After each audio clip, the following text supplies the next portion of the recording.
So we're going to look at the ATR72-600 departure preparation, and this is at YLW in Microsoft Flight Simulator 2020.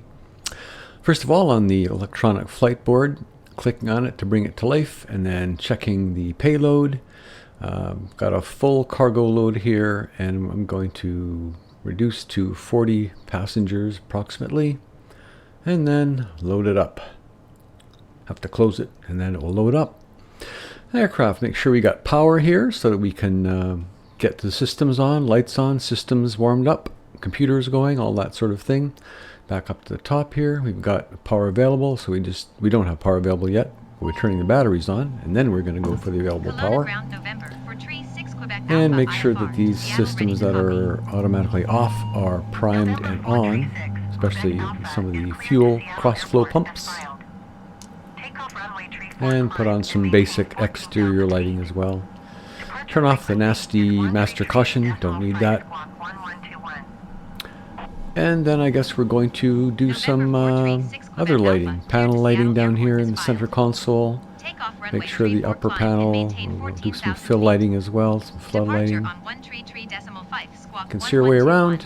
Turn off the brake on the throttle, turn off the throttle control lever, whatever they call that thing. And then we're going to do some initialization setup. Set up the position, GPS, that's where we are now, tell the computer and the aircraft where we actually are. And then just check in on the cruise altitude and set that. We're going to cruise at 24,000. Check the weights, should be all in place now, loaded up from the Simbrief. And yeah, what's next? Flight plan, of course. Route. And then we're going from CYLW to KSEA, SeaTac in Seattle.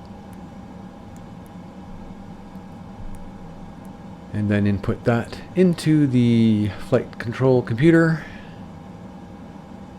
by clicking on there.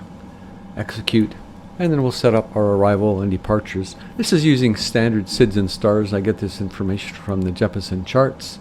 Can preset this as well in Microsoft Flight Simulator, and that way you actually get the proper calls, which is really nice, getting proper calls from ATC along the route.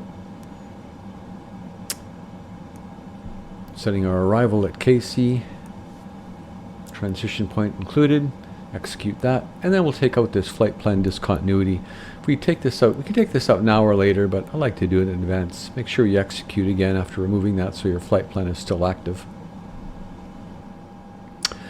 Next steps here, I think we're going to, well, let's make sure, take a look at the flight plan. It's showing nicely on the overhead on the PFD. It looks good.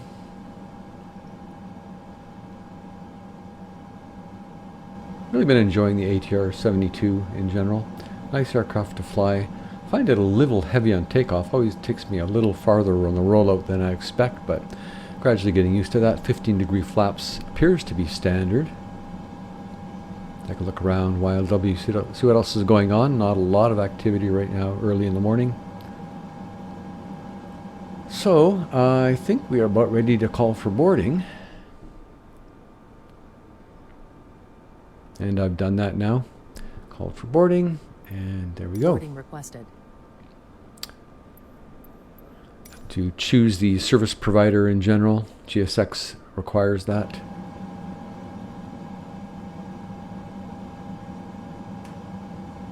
I open the stairs. Tend to be a habit with these embedded stairs in the ATR-72, but it does open on its own when boarding gets activated anyway. Then we have the agent from the service desk coming out first, make sure everything's in order and checking off his list. And then we'll have our crew, pilots boarding it for sure, and possibly the crew also here.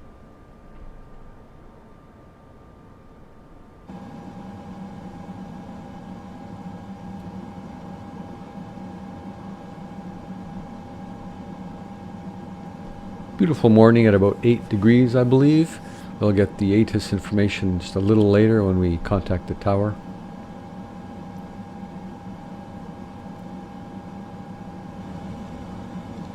I'm going to preset the frequency for nav, so that when we are on approach to Seattle, we get the localizer and everything automatically as we would expect.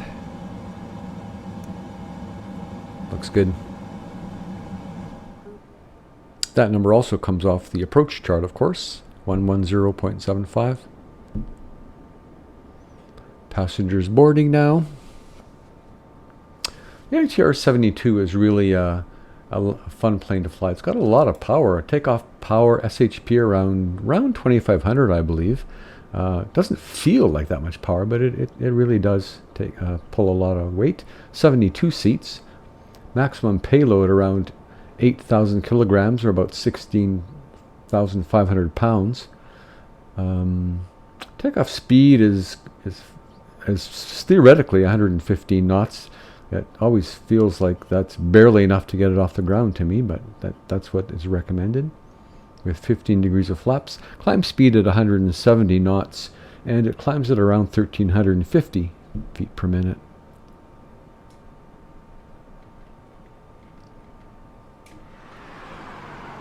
"13-foot propellers on this creature, and yeah, they look it, and they're just massive.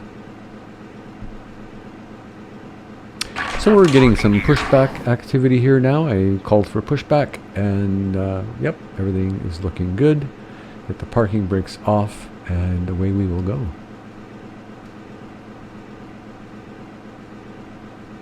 I think this is the brake lever he takes off here. I'm not quite sure, actually.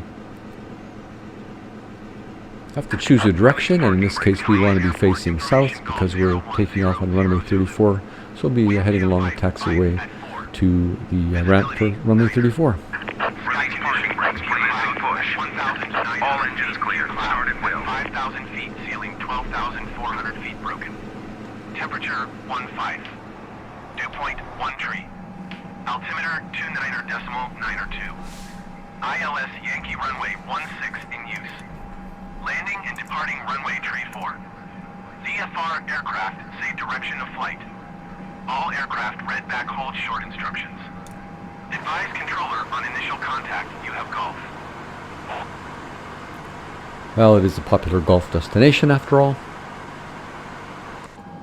And make sure our condition levers are not off, because that will make the aircraft really difficult to start.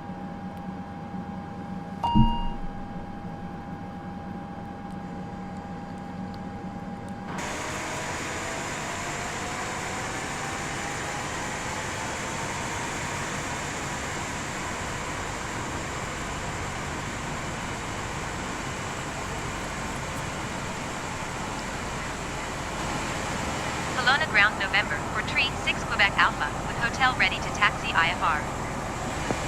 November 4 Tree 6, Quebec Alpha taxi to and hold short runway Tree 4 using taxiway Echo Delta. Contact tower on 119.6 when ready. Taxi to and hold short runway Tree for using taxiway Echo Delta 6 Quebec Alpha. Waiting your confirmation for a good engine start.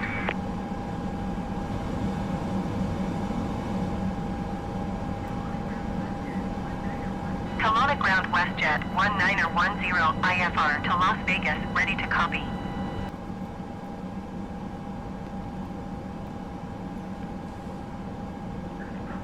Unlocking gear. Not a lot left to do now. Wait for these guys to finish, and then away we go.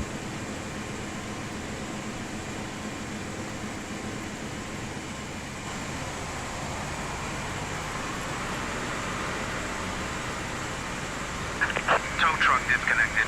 Bypass pin removed. Left is clear. Right is clear. Kelowna Tower WestJet 14 tree 15 miles north inbound ILS Yankee runway 16 approach.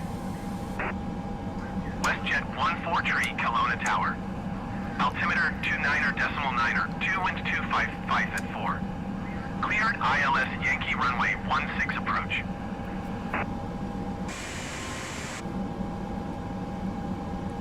Cleared ILS Yankee runway 16 approach, WestJet 14 tree.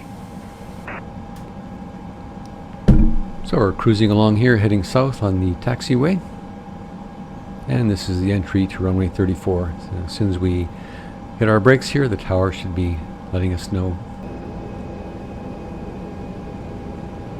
Kelowna Tower, November, for Tree 6 Quebec Alpha, ready for IFR departure runway Tree 4. November 4 Tree 6 Quebec Alpha, line up and wait. Line up and wait 6 Quebec Alpha. Okay, so we're waiting. 1910, contact Vancouver Center on 133.5. Well, that's an outbound flight, but we have got an inbound flight here. I guess we're gonna watch this guy land and wait for him to clear the runway. Going to 133.5, WestJet 1910. And we skipped ahead a little bit there, and here he is about to touch down. This is a WestJet flight also, I believe.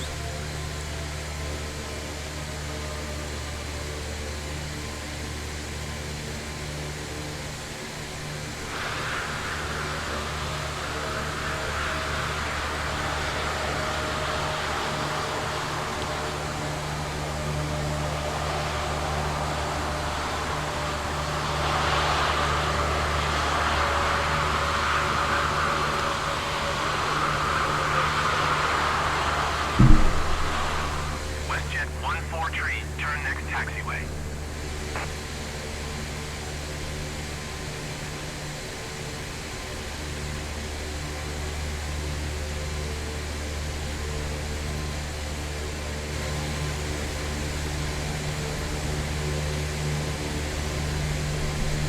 WestJet 143, contact ground on 121.7. United 752, SoCal, low, maintain 300 knots, clear ILS, runway 25 left approach. Going to 121.7, WestJet 143. Polaris 918, speed 180 to the DG, connect tower 120.905, thank you, good night. 167. Econ 7002, heavy SoCal, low, maintain present speed, left vectors for the ILS, runway 25 left.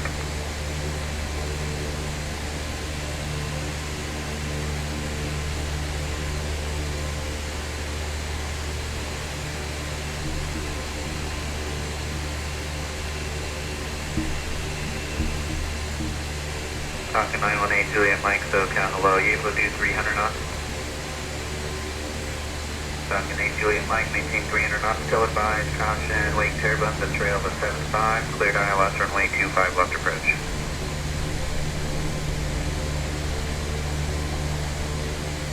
Delta 2167, speed 180 knots until Suni, contact Los Angeles Tower 1.